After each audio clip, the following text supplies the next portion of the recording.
Bueno, en primer lugar, bienvenidos a aquellos que nos visitáis por primera vez y también a todos los hermanos. Hoy hay todavía mucha gente que están de vacaciones y, como sabéis, muchos, a nuestro pastor, el hermano Miguel, está en Barcelona con su hija que fue operada en estos días de la mandíbula. Así que no nos olvidemos de orar por su recuperación y pedir al Señor que todo pueda marchar conforme a su voluntad y que los viajes que están haciendo pues puedan ser de mucha bendición. Así que damos gracias al Señor por poder estar aquí y por poder alabar al Señor. Me gustaría que en el día de hoy abrieseis conmigo la palabra de Dios al Evangelio de San Mateo, capítulo 13, versículo 33, donde dice así: les dijo otra parábola. El reino de los cielos es semejante a la levadura que una mujer tomó y escondió en 3 medidas de harina hasta que todo quedó leudado. Bien, la última vez que prediqué hablé acerca de las estrategias secretas de Dios para alcanzar al mundo. Seguramente algunos lo recuerdan.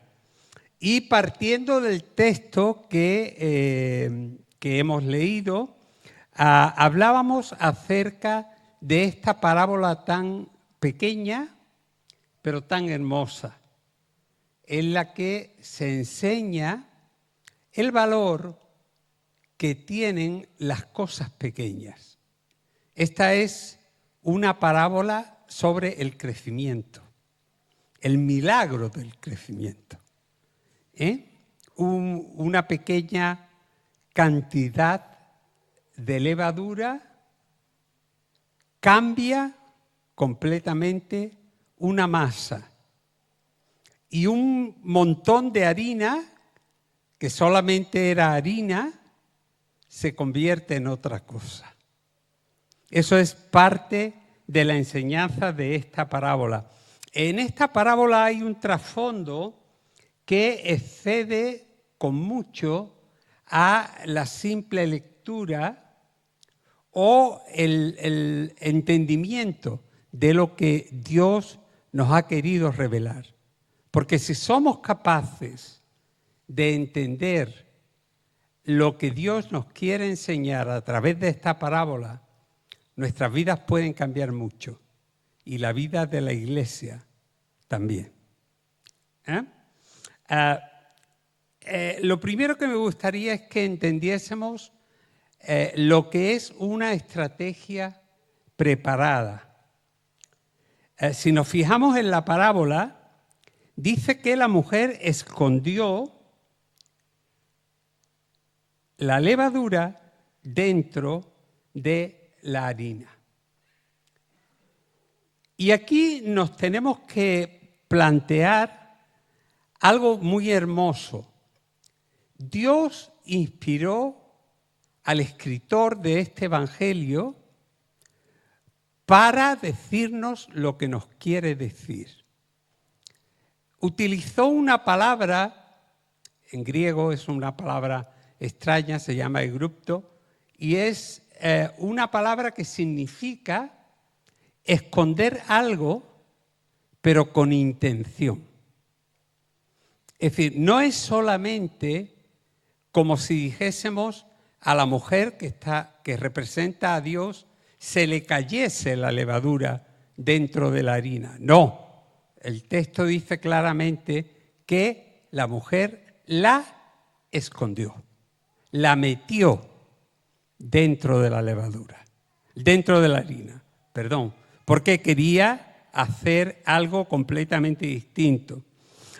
Fijaos que cuando hablábamos la primera vez acerca de esto, estábamos diciendo que había una gran diferencia entre la levadura y la harina. La levadura era muy poca en relación a lo que es la harina, ¿no? Y decíamos cómo la harina representaba al mundo, pero la levadura representaba a la Iglesia y a cada uno de nosotros. Por eso es muy importante que entendamos la profundidad de lo que el texto nos quiere decir. Porque poner la levadura, es decir, la Iglesia, dentro de la harina, que es el mundo, para cambiarlo, para transformarlo de una manera especial, es algo que parte de la sabiduría de Dios. No es un plan humano. No nos equivoquemos. No es la Iglesia la que organiza el trabajo de llevar el mensaje a los demás. Es Dios el que ya lo ha preparado. Y en esta parábola, a través de esas estrategias secretas, nos enseña mucho de lo que la parábola nos quiere decir. Cuando hace muchos años yo hablaba acerca de esta parábola, he predicado prácticamente todas las parábolas de los evangelios, me venía a la mente un hecho que nos puede ilustrar muy bien de lo que estamos hablando. Y era la historia del caballo de Troya. No sé cuántos habéis oído de él, pero os voy a explicar brevemente. Lo primero es entender que cuando hablamos de estrategia, estamos hablando de un plan organizado para conseguir un objetivo. Es decir, una estrategia es un plan que alguien ha pensado, ha ideado. Y en este caso estamos hablando de una estrategia divina, de una estrategia casi secreta, porque fijaos, lo que el texto nos enseña es que aquella mujer mete la levadura en la harina, pero queda como algo imperceptible, como si no se viese, como si no estuviese, aunque está. Así está la Iglesia dentro de lo que es el mundo, para transformar al mundo y lo que tenemos alrededor. Pero quiero seguir un poco explicándoos esta historia del caballo de Troya, que sé que algunos no la conocen. Soy consciente de que muchos de vosotros que venís de países lejanos, de países en los que por vuestra cultura no se ha hablado mucho acerca de la cultura europea, es decir, no tenéis mucho entendimiento de lo que es esta historia del caballo de Troya. Y yo la quiero contar porque creo que ilustra muy bien lo que esta parábola nos enseña. Fijaos que la cultura griega, que estuvo alrededor del Mediterráneo, fue una cultura importantísima para toda la humanidad. Empezó en el siglo VIII antes de Cristo, y dentro de esa cultura hubieron gente muy valiosa y muy importante. Y uno de ellos fue un poeta que se llamaba Homero. Homero escribió dos obras gigantescas, la Ilíada y la Odisea. La Ilíada, para que os deis cuenta, cuando digo que eran gigantescas, es que eran de gran tamaño. La Ilíada, por ejemplo, se escribió en 15.693 versos. Es decir, ya os podéis imaginar el tamaño de aquellos libracos, ¿eh? Y en ellos se cuenta la historia del caballo de Troya. El nombre Ilíada quiere decir cantos de Ilión en griego. Y esos cantos de Ilión se llamaban así porque Ilión era Troya. Cuando hablamos del caballo de Troya, pues tenemos que situarlo en la ciudad de Troya. Fijaos, los griegos llevaban asediando a la ciudad de Troya por tierra y por mar 10 años. Pero la ciudad de Troya tenía unas murallas muy altas, tenía agua dentro de la ciudad y estaba bien protegida. Por delante estaba el mar y por detrás los montes, con lo cual era muy difícil conquistarla. Entonces hubo un hombre que se llamaba Odiseo, del que toma nombre la Odisea, que hizo un plan, digamos, perfectamente planificado.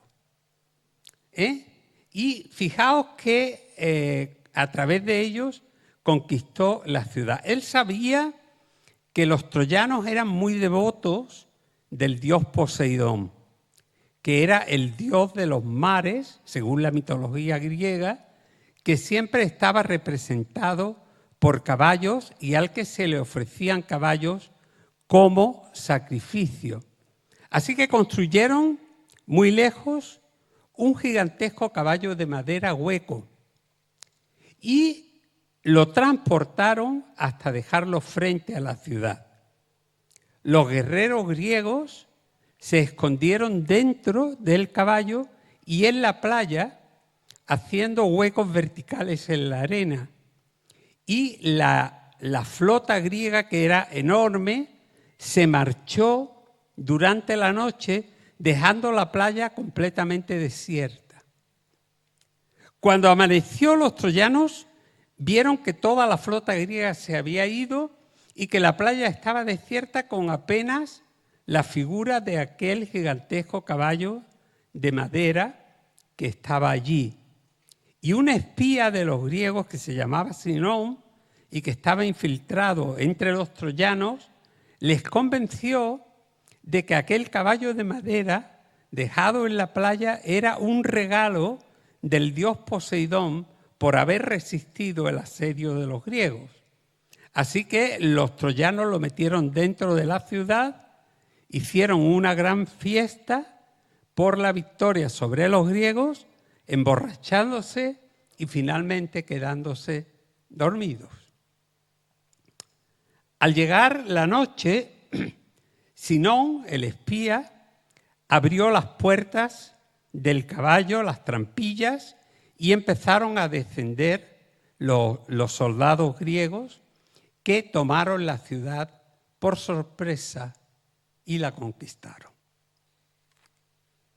Esto, que es una historia muy antigua, es lo mismo que Dios ha planificado cuidadosamente.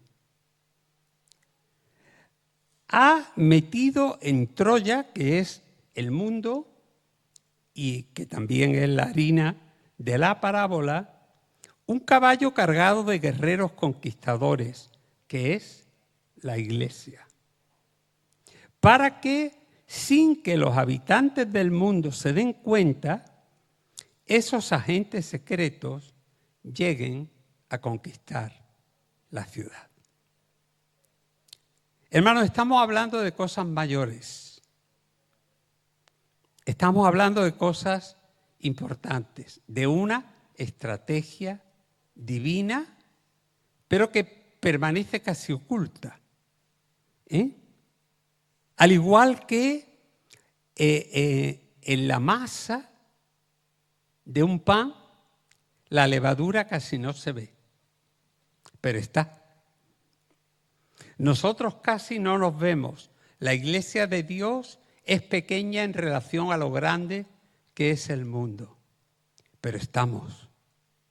Y a través de nosotros, Dios puede hacer un cambio completo en nuestra sociedad.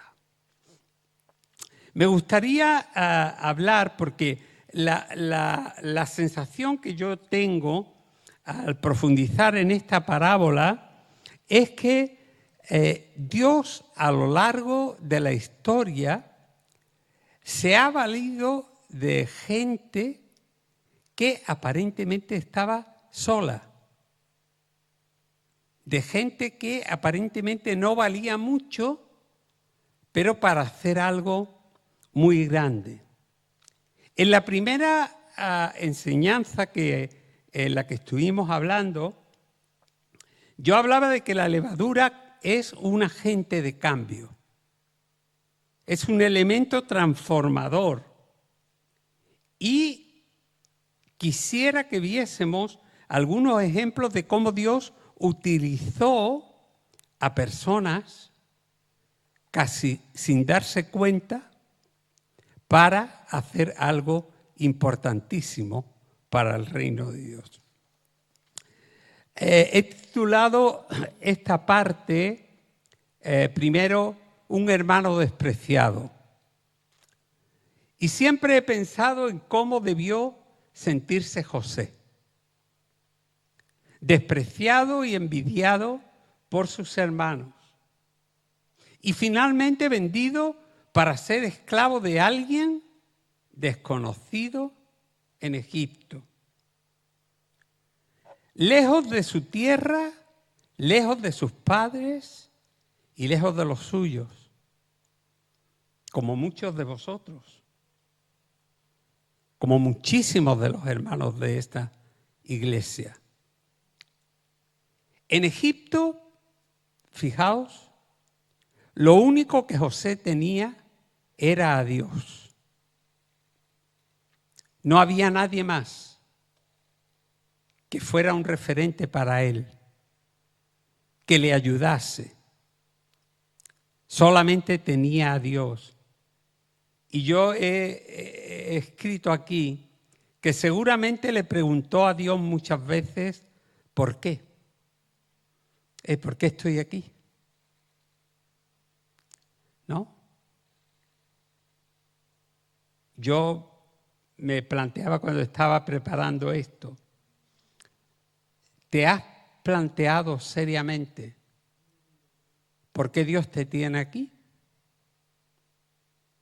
Alguna gente piensa que solamente se ha venido de su país para ganar más dinero.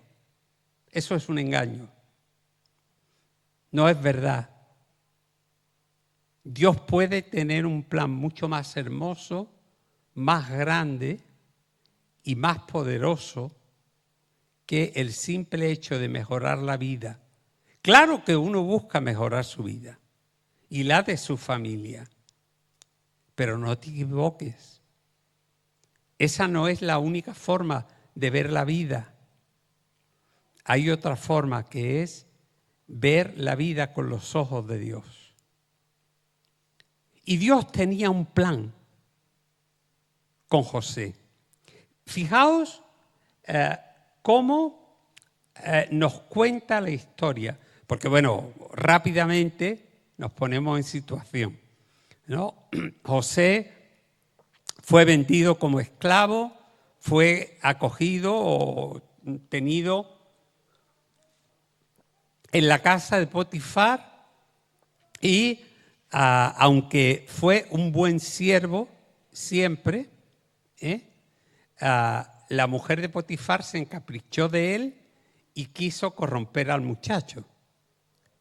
El muchacho salió corriendo y no entró al trapo, como decimos aquí, ¿no? ¿Qué fue lo que sucedió? Que dio con sus huesos en la cárcel. Pero en la cárcel Dios estaba con él y haciendo las cosas bien. Y esto, digamos, puede ser un referente para nosotros. Hermano, que estás lejos, que has tenido que venir aquí, que estás entre nosotros y que Dios tiene un plan para ti, haz las cosas lo mejor que puedas, siempre. Eso será una garantía de que tú estás sirviendo a Dios y de que Dios está contigo. Se puede servir de muchas maneras. Yo sé que muchas de las hermanas trabajan atendiendo a personas mayores y se puede sencillamente estar al lado o darles algo de cariño y mostrarles que uno tiene algo más en su corazón que el simple hecho de cobrar un sueldo para vivir. Es muy importante, hermanos, lo que estoy diciendo, porque yo estoy convencido de que mucha gente que está aquí en esas circunstancias puede ser utilizada por Dios para hacer un cambio en su sociedad, en su entorno, en la gente que tiene alrededor. Fijaos que Dios tenía un plan para José. Al final, José llegó a ser el más importante de Egipto después del faraón. Pero hermano, José era una persona que había vivido una circunstancia terrible. Es decir, vendido por sus hermanos, envidiado, despreciado. Es decir, como yo digo muchas veces, tenía todas las papeletas para ser una persona completamente amargada. Pero él siguió confiando en Dios y sirviendo a Dios. Y haciendo las cosas siempre bien. De José me encanta que cuando se va mencionando su vida, se va diciendo, pero Dios estaba con José. Es decir, Dios estaba con José, igual que está con tanta cantidad de hermanos que están viviendo una circunstancia parecida, alejados de su familia, a 3.000 kilómetros de distancia estaba José. Y fijaos cómo él cuenta su experiencia a sus propios hermanos cuando se da a conocer. Porque fijaos, hay un momento en que se produce una gran hambre y sus hermanos van a Egipto. Y José, que los reconoce, tiene todo el derecho a vengarse de ellos, porque estaba en autoridad. Pero no se venga. Naturalmente, a lo mejor podríamos pensar, pues se lo merecían. Pero fíjate, hermano, el corazón de José fue otro. Y dice José lo siguiente a sus hermanos: yo soy José, vuestro hermano, el que vendisteis para Egipto. Ahora pues no os entristezcáis ni os pese el haberme vendido acá, porque para preservación de vida me ha enviado Dios delante de vosotros. Ya han transcurrido 2 años de hambre en medio de la tierra y todavía quedan 5 años en que no habrá ni siembra ni siega. Pero fijaos cómo lo expresa él. Dice, pero Dios me ha enviado delante de vosotros para preservaros posteridad en la tierra y para daros vida mediante una gran liberación. Así que, les dice José, no me enviasteis vosotros acá, sino Dios.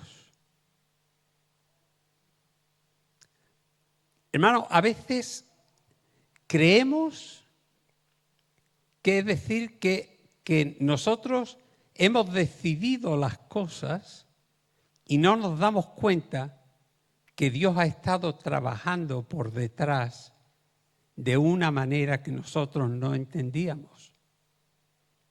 Hasta que nos damos cuenta. Aquí José ya se da cuenta de lo que había pasado. Dios lo había preparado para que no muriesen el pueblo de Israel con todas sus tribus, y además lo había colocado en un lugar completamente distinto al que salió. De ser un muchachito consentido, que lo era, fue perseguido, despreciado, pero hermanos, llegó a ser un elemento de cambio en Egipto. Es decir, Dios tenía un trozo de levadura judía en medio de la harina de Egipto. No sé si me estoy explicando. Espero que sí.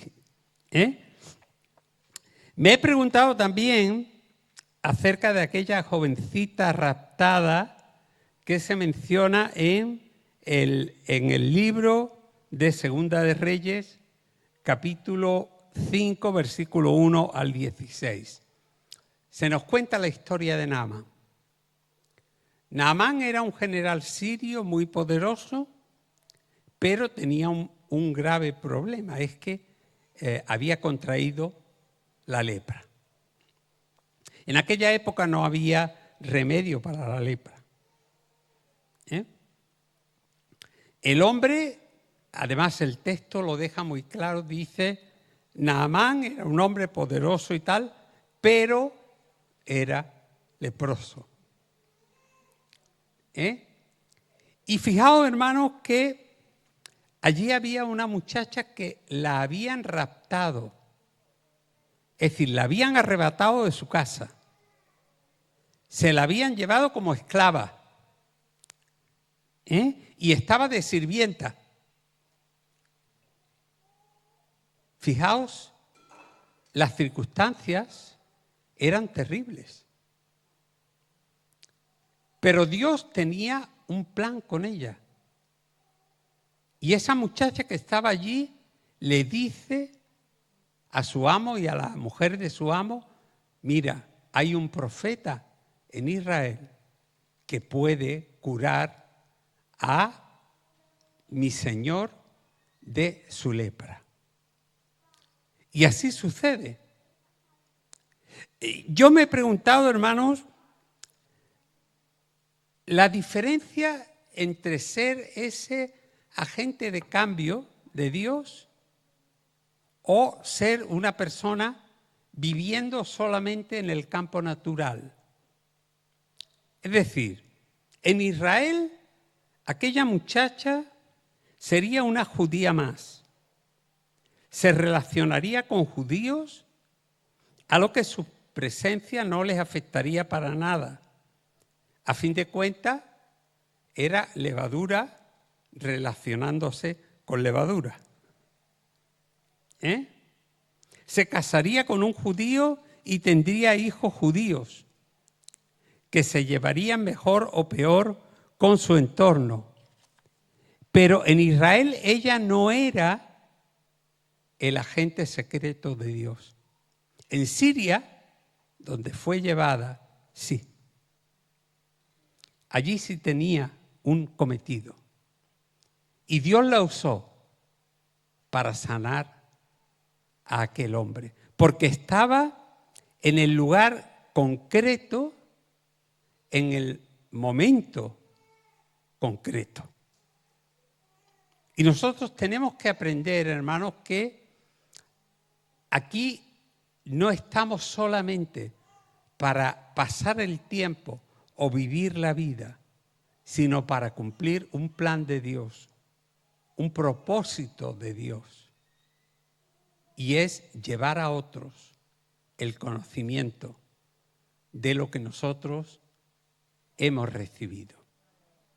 He pensado también muchas veces en Esther. Esther, la reina Esther, y me he planteado qué hubiera pasado si Esther no hubiese ganado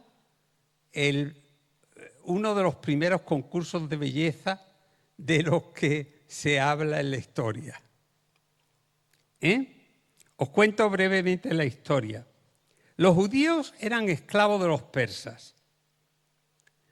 Asuero era el rey persa en ese tiempo y estaba casado o tenía como principal esposa a la reina Vasti.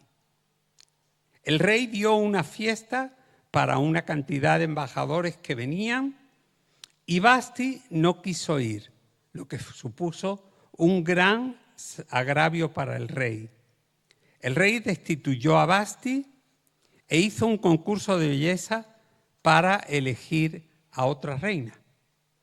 Claro, en aquella época los reyes tenían todo el poder en sus manos y se podían acostar con quien querían sin ningún tipo de problema.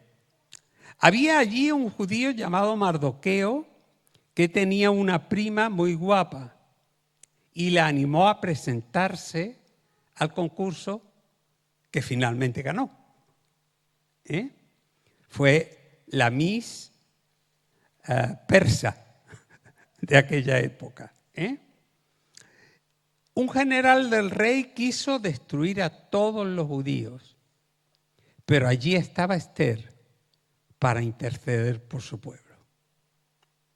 Esther se presenta ante el rey y le cuenta el complot que hay contra su pueblo y finalmente Amán, el general de Asuero, es castigado y los judíos liberados.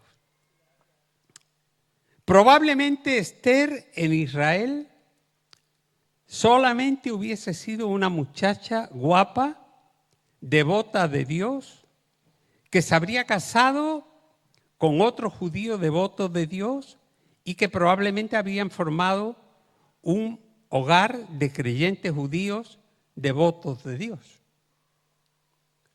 Pero Dios tenía otro plan para aquel precioso trocito de levadura judía.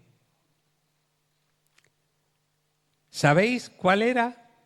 Ponerla dentro de la masa persa para transformarla y de rebote ser bendición y protección para todos los judíos cautivos en Persia. Hermano, ojalá que seamos capaces de entender la profundidad de lo que Dios nos está queriendo transmitir. Tú no estás aquí por casualidad. He escrito por aquí que los cristianos no creemos en las casualidades, sino en las causalidades. Hay una causa. Dios tiene un plan. Por encima de lo que nosotros podamos pensar, Dios está trabajando y nos ha colocado en lugares concretos, con un trozo de masa a nuestro alrededor al que tenemos que transformar. Porque nosotros somos levadura para transformar la harina con la que nos relacionamos. Por eso es tan importante que entendamos el valor de por qué estamos aquí. Y plantearnos, hermanos, no tanto el por qué me pasa esto, por qué me he tenido que venir de mi país, sino quizás cambiar la pregunta y decir, en lugar de por qué, ¿para qué? ¿Para qué me tiene Dios aquí? ¿Cuál es el plan que Dios tiene conmigo? Cuando seamos capaces de entender el valor de eso, vamos a estar dentro del plan de Dios. Como toda esta gente que se alinearon en un momento de su vida con lo que era el plan de Dios. Esa estrategia de tener a gente oculta casi insignificantes, sin valor, sin ser muy reconocidos, pero al final, hermanos, siendo efectivos, agentes de cambio. Gente que puede ayudar a la transformación del entorno en el que nos movemos. Mi oración, hermanos, para este tiempo y para cada uno de vosotros es que seamos capaces de ocupar el lugar donde Dios quiere que estemos. Que Él toque nuestro entendimiento para entender la seriedad de lo que Él nos está intentando comunicar. Y que tengamos un corazón dispuesto a dejarnos morir en medio de la masa. Porque a fin de cuentas, la levadura muere en su función de transformación. La levadura al principio, cuando está sola, se ve. Cuando se mezcla con la harina, ya no sabe distinguir lo que es levadura de lo que es harina. Ha muerto dentro de la masa, pero ha empezado un proceso de transformación que puede cambiar muchas cosas. Ojalá que el Señor nos haya hablado y que podamos ser buenos agentes secretos, agentes de cambio, gente que podamos ayudar a otros a ser transformados para el reino de Dios. Así que vamos a orar y vamos a pedir que el Señor nos ayude a reflexionar sobre esto y ponerlo delante del Señor en nuestro corazón. Padre, en este día queremos ponernos delante de ti todos, Señor, también aquellos que nos ven por las redes y aquellos otros que por distintas circunstancias verán esta enseñanza a través de las grabaciones. Pedimos, Señor, que tú nos enseñes el valor y la profundidad de lo que tú nos quieres enseñar. Que somos gente transformadora, gente que nos has puesto aquí y que nos tienes aquí para poder transformar nuestra parte de masa, Señor. Y que otros puedan llegar a conocerte como nosotros te hemos conocido. Ayúdanos, Señor, a que nuestro corazón esté atento a tu voz y nuestro ser, Señor, se disponga completamente para cumplir el plan y meternos en tu plan, Señor, para llevar este mensaje hermoso a aquellos que todavía no te conocen. Queremos ponernos delante de ti y pedirte que tú nos ayudes en el nombre de nuestro Señor Jesucristo. Amén. Que el Señor os bendiga.